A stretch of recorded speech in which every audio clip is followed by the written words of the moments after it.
La saison d'homard a débuté la semaine passée. Comment ça a été comme un début de saison cette année? Comme début de saison, je te dirais, ici, on fait partie des chanceux.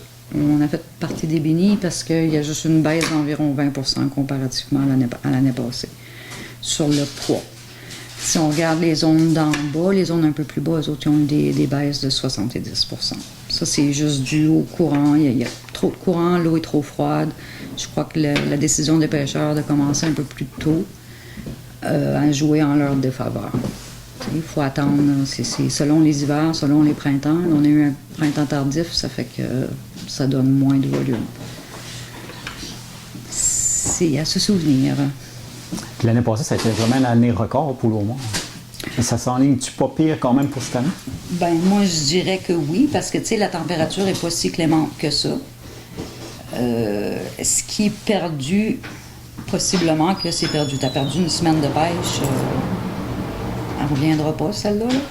Mais comme pour, je m'attendrais, ça ne fera pas une grosse différence sur les gars. Là. Et on s'entend que les dernières 4 ans, ça a toujours été un année record, par-dessus un année record, par-dessus un année record.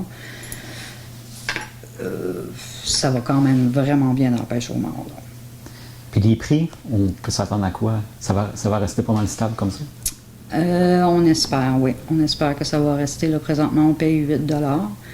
Fallait le mettre abordable au public. Parce qu'après un bout, tu sais, tout le monde a tu vas à l'épicerie, tout te coûte cher. Là. Puis ça reste que, oui, le homard, c'est un produit de luxe, mais on s'entend qu'on ne peut pas les garder dans le vivier vitam aeternam. Il faut que ça sorte, il faut que ça bouge. Puis tu ne veux pas créer une frustration envers tes consommateurs, il faut que c'est un prix raisonnable. Puis à 8 $ la livre, les gars prennent en moyenne les plus petites zones, là, c'est dans le coin ici, ça joue de 35 à 40 000 livres. Là. Fait que si on dit 35 à 40 000 livres à 8 $ la livre, les gars sont capables de vivre avec ça. Là. T'sais? Mais pour que ça devienne accessible aux consommateurs, c'est très, très important parce que là, la Chine ne fait pas partie des marchés à date. Il y a foule de conflits là-bas. La Chine, ça passe pas. Fait qu'il reste le marché du Québec, puis les États-Unis. Okay. Puis les États-Unis, même là, des fois, ça frôle un peu. Là. Fait que c'est important de garder notre approvisionnement local pour le Québec aussi. Le Québec sont là pour nous autres, ben il faut qu'on continue d'être là pour eux autres aussi. Là. T'sais? Avec ce qui arrive avec la pêche au hareng puis au maquereau qui a été suspendu cette année, ça a-tu une grosse impact? La plus grosse impact est réellement pour les pêcheurs pélagiques uniques. Sincèrement. Parce que tout le monde savait que le poisson de fond était pas le poisson de fond, les pélagiques étaient en déclin. Tout le monde le savait. Les pêcheurs étaient d'accord pour pêcher, mettre une taille légale qui est en dessous de la taille mature. C'est un maquereau mature qui est capable de peupler est à 30 cm. Et les pêcheurs, l'Association des pêcheurs de par ici, toutes les associations de pêcheurs étaient d'accord pour le pêcher à 25 cm. Ça fait que c'est écrit dans le ciel qu'ils voulaient que ça ferme. Là. Qu'ils voulaient que ça ferme, c'est peut-être un gros mot, là. Mais c'est écrit dans le ciel que, tu sais, quand tu as une espèce qui est en difficulté, puis tu mets la taille minimale en delà de la taille mature, ben tu vas le fesser le mur, là. C'est sûr, sûr, sûr. C'est sûr que les phoques n'aident pas.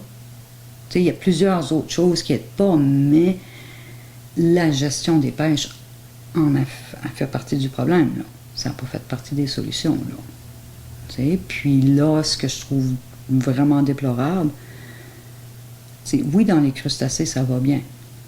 Mais dans les pêcheurs pélagiques qui ont uniquement ça pour vivre, à date, il n'y a pas de signe d'aide, là. Ils sont devant on n'appelle pas ça un trou noir, là.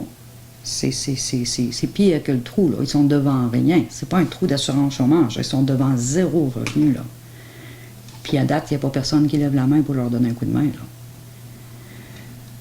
Puis pourtant, tout le monde a contribué à ça, là.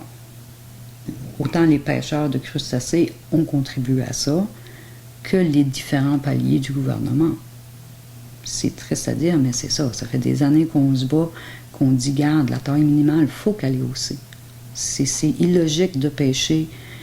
Tu sais, si tu pêcherais du homard de 76 mm, ben oui, tu vas bien faire une couple d'années, mais après un bout, tu n'en auras plus de ressources. Hein. Tu sais, tu vas vider le fond, puis il n'y en aura plus. C'est la même chose pour le maquereau. Si tu ne le laisses pas arriver à une taille mature, ben il ne peut pas se régénérer, il n'y a pas de chance de faire des bébés. Tu sais, lever la main. Les pêcheurs pélagiques uniques, là, ils ne sont pas beaucoup. Là. Au Québec, ils sont 12. Ils sont 12. Tu sais, ils ont fait des rachats de permis dans le homard quand eux autres étaient en difficulté. Non, un pêcheur d'homard en difficulté, là, ici, ça pognait quoi, 7000 livres là, par année. Là. C'était pas des gros chars, les prix n'étaient pas si élevés que ça non plus, mais au moins c'était un revenu. Il y a eu des solutions de mis en place pour leur donner un coup de main, faire des rachats de permis, diminuer le nombre de jours, faire de l'ensemencement. Il y en a eu foule pour leur donner un coup de main. Pour les pêcheurs pélagiques, ils sont devant une page blanche. Blanche. Puis il ne faudrait pas oublier que les pêcheurs d'homards ont bien été parce qu'il y avait des pêcheurs pélagiques. Puis la ressource, elle est en diminuant, ça fait un beau 10 ans qu'elle est en diminuant. Puis ça fait comme 4-5 ans que l'approvisionnement de l'appât pour la pêche au homard locale, ça vient de l'extérieur. Là. Ça date pas d'hier. Là.